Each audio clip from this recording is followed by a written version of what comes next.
দেখো guys, first time আমি কুলের আচার বানালাম। কত সুন্দর হয়েছে দেখতে, দেখেছো? ফার্স্ট টাইম বানিয়ে কিন্তু অনেকটাই এক্সপিরিয়েন্স হলো, খুব ভালো লাগলো। আবার নেক্সট বছর বছর কিন্তু আচার বানাবো কুলের, অন্তত খুব ভালো লাগছে। কুলের আচারটা বানিয়ে খুব খুব খুব খুশি লাগছে। এখন থেকে যা পাবো সেইটারে কিন্তু আচার বানানোর চেষ্টা করব।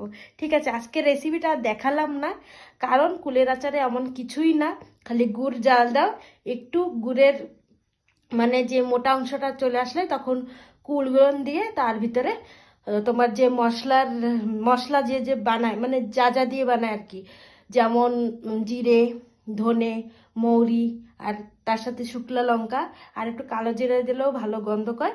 সেটাকে ভালো করে তেলে তারপরে বাটা লাগবে, বেটে তারপরে দিয়ে দিলেই হয়ে গেল কুলের আচার। দেখো গাইস, কতটা সুন্দর! ফার্স্ট টাইম যে এত সুন্দর আমি আচার বানাতে পারবো আমি নিজেও জানি না। ঠিক আছে, খুব খুশি লাগছে।